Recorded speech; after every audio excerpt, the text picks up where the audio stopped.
അള്ളാഹുവിന്റെ ഹബീബ് സല്ലല്ലാഹു അലൈഹി വസല്ലം തങ്ങളിലൂടെ മഹാനാകുന്ന ജിബ്രീൽ അലൈഹിസ്സലാത്തു വസ്സലാം അള്ളാഹുവിൽ നിന്നുള്ള നേരിട്ടുള്ള ദിവ്യ സന്ദേശത്തിലൂടെ തുടക്കം കുറിക്കുകയായിരുന്നു. 40-ാമത്തെ വയസ്സിൽ പ്രവാചകത്വം ലഭിച്ചതിന് ശേഷം പിന്നീട് അന്ന് വരെ തന്നെ അൽ അമീൻ എന്നും അസ്വാദിക്കെന്നും സത്യസന്ധനാണ്, വിശ്വസ്തനാണ് എന്ന് പറഞ്ഞിരുന്ന സ്വന്തം ജനത പ്രബോധന ദൗത്യവുമായി കൊണ്ട് കടന്നു വന്നപ്പോ മക്കയിലെ ജനത ഭ്രാന്തനെന്ന് വിളിച്ചു കൂവിക്കൊണ്ട് കല്ലെടുത്തെറിയുന്ന ഒരു സാഹചര്യമുണ്ടായി. അഷ്റഫുൽ ഖൽഖ് സല്ലല്ലാഹു അലൈഹി വസല്ലം തങ്ങൾ പക്ഷേ പതറിയില്ല. നിങ്ങൾ എന്റെ വലതുകൈയിൽ സൂര്യനും എന്റെ ഇടതുകൈയിൽ ചന്ദ്രൻ വെച്ചു തന്നാൽ പോലും ഞാൻ എന്റെ പ്രബോധന ദൗത്യത്തിൽ നിന്ന് പിന്മാറുന്ന പ്രശ്നമില്ലെന്ന് പറഞ്ഞുകൊണ്ട് ഹബീബായ റസൂലുള്ളാഹി സ്വല്ലല്ലാഹു അലൈഹി വസല്ലം തങ്ങൾ പരിശുദ്ധമായ ഇസ്ലാമിന്റെ പ്രബോധന ദൗത്യവുമായി കൊണ്ട് മുന്നോട്ട് പോയി എന്നതാണ് ഇസ്ലാമിക ചരിത്രാധ്യാപനങ്ങൾ നമ്മെ പഠിപ്പിക്കുന്നത്. അവിടുന്ന് കേവലമായ 63 വർഷങ്ങളെ കൊണ്ട് ലോകത്തിലെ ഏറ്റവും അധമരായിരുന്ന ഒരു ജനപദത്തിനെ ലോകത്തിലെ ഏറ്റവും ഉത്തമ സമുദായമാക്കി മാറ്റി പരിവർത്തിപ്പിച്ചുകൊണ്ട് മഹാനാകുന്ന റസൂലുള്ളാഹി സ്വല്ലല്ലാഹു അലൈഹി വസല്ലം തങ്ങൾ അവസാനം ഹജ്ജത്തുൽ വിദാ അറഫ മൈതാനിൽ ഒരുമിച്ച് കൂടിയ ലക്ഷക്കണക്കിന് വരുന്ന സ്വഹാബത്തിനെ സാക്ഷി നിർത്തിക്കൊണ്ട് അൽ യൗമ അക്മൽതു ലക്കും ദീനക്കും വഅത്മംതു അലൈക്കും നിഅമതി വറദീതു ലക്കും അൽ ഇസ്ലാമ ദീന. ഇന്നത്തെ ദിവസമുണ്ടല്ലോ ലക്ഷക്കണക്കിനാകുന്ന 1,00,000-ലധികം വരുന്നതായ സ്വഹാബത്തിനെ സാക്ഷി നിർത്തിക്കൊണ്ട് അറഫ മൈതാനിൽ അവസാനത്തെ തന്റെ ഹജ്ജിലെ ഖുത്ബത്തുൽ വിദായിൽ അവസാനത്തെ പ്രസംഗത്തിൽ ആ വിടവാങ്ങൽ പ്രസംഗത്തിൽ റസൂലുള്ളാഹി സ്വല്ലല്ലാഹു അലൈഹി വസല്ലം തങ്ങൾ 8 മിനിറ്റ് നേരം ദീർഘിച്ചിരുന്ന ആ പ്രസംഗത്തിൽ അൽ യൗമ അക്മൽതു ലക്കും ദീനക്കും, ഇന്നത്തെ ദിവസം നിങ്ങളുടെ ഈ പരിശുദ്ധമായ ദീനുൽ ഇസ്ലാമിനെ നിങ്ങൾക്ക് ഞാൻ ഇതാ പൂർത്തിയാക്കി തന്നിരിക്കുന്നു.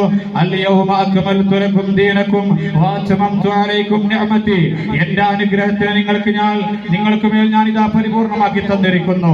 വറദീതു ലക്കും അൽ ഇസ്ലാമ ദീന, പരിശുദ്ധമായ ദീനുൽ ഇസ്ലാമിനെ ഒരു മതമായിക്കൊണ്ട് ഞാൻ ഇതാ നിങ്ങൾക്ക് തൃപ്തിപ്പെട്ടിരിക്കുന്നു എന്ന് പറഞ്ഞുകൊണ്ട് പരിശുദ്ധമായ ദീനുൽ ഇസ്ലാമിന്റെ സമ്പൂർത്തീകരണം അറഫ മൈതാനിൽ വെച്ചുകൊണ്ട് പ്രഖ്യാപിക്കപ്പെട്ടപ്പോ പ്രവാചകൻ സല്ലല്ലാഹു അലൈഹി വസല്ലം തങ്ങൾ ഫലയുബല്ലിഗു ഷാഹിദുൽ ഗായിബ, ഇവിടെ സന്നിഹിതരായവർ അസന്നിഹിതരായവർക്ക് ഈ സന്ദേശം എത്തിച്ചു കൊടുക്കണമെന്ന് പറഞ്ഞുകൊണ്ട് പ്രവാചകൻ സല്ലല്ലാഹു അലൈഹി വസല്ലം തങ്ങൾ തന്റെ സ്വഹാബത്തിനോട് ആഹ്വാനം ചെയ്യുന്നുണ്ട്.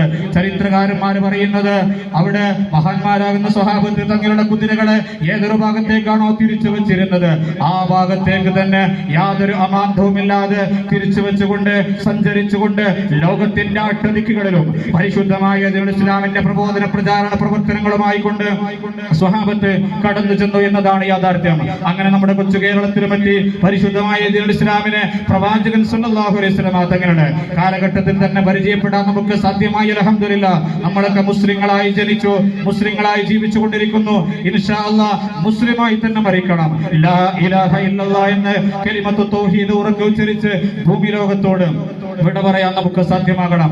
അതിനുവേണ്ടി അഹ്ലുസ് സുന്നത്തി വൽ ജമാഅത്തിന്റെ പരിശുദ്ധമായ പാന്താവിലൂടെ ആയിക്കൊണ്ട് അവസാന ശ്വാസം വരെ നമ്മൾ നിലകൊള്ളണം. പിൽക്കാലത്ത് പ്രവാചകൻ സല്ലല്ലാഹു അലൈഹി വസല്ലം തങ്ങളുടെ ആ സ്വഹാബത്തിന്റെ കാലഘട്ടത്തിന് ശേഷം മഹാന്മാരായ മഖ്ദൂമുമാരിലൂടെ പിന്നെ വെളിയങ്കോട്ട് ഉമർ ഖാദി റളിയല്ലാഹു അൻഹു അടക്കമുള്ളതായ മഹാന്മാരാകുന്ന നമ്മുടെ നേതാക്കന്മാർ പൂർവ്വസൂരികൾ മമ്പുറം തങ്ങളടക്കമുള്ളതായ നമ്മുടെ പൂർവികരായ മഹത്തുക്കളിലൂടെ പരിശുദ്ധമായ ദീനുൽ ഇസ്ലാമിന്റെ ആ ഒരു കാലഘട്ടം പ്രോജ്വലിച്ചിരുന്നു. പിന്നീട് 1920-കൾക്ക് ശേഷമാണ് പുത്തനാശയത്തിന്റെ പുതിയ ആശയങ്ങളുമായി കൊണ്ട് 13 നൂറ്റാണ്ട് കാലം കേരളീയ മുസ്ലിം ഉമ്മത്ത് ആചരിച്ചു പോന്നിരുന്ന ആചാര അനുഷ്ഠാനങ്ങളെ ഒരു സുപ്രഭാതത്തിൽ കടന്നു വന്നുകൊണ്ട് ചോദ്യം ചെയ്യുന്ന ഒരു സാഹചര്യം ഉണ്ടായപ്പോ അതിനെ ചെറുത്തു തോൽപ്പിക്കാൻ ആ കാലഘട്ടത്തില് പണ്ഡിതന്മാർ സടകുടഞ്ഞിടന്നേറ്റു. 1920-കൾക്ക് ശേഷം അപകടകരമായ അവസ്ഥ ഉണ്ടായപ്പോഴാണ് 1926 ജൂൺ 26 ബഹുമാനപ്പെട്ട സമസ്ത കേരള ജംഇയ്യത്തുൽ ഉലമ എന്ന് പറയുന്ന നമ്മളൊക്കെ ഇന്ന് ഇവിടെ ഇരിക്കാൻ കാരണമായ ഒരു പ്രസ്ഥാനത്തിന് ബീജാവാപം നൽകപ്പെടുന്നത് മഹാനാകുന്ന പാങ്കിൽ അഹമ്മദ് കുട്ടി മുസ്ലിയാരും വരക്കൽ മുല്ലക്കോയത്തങ്ങളും തഖ്വ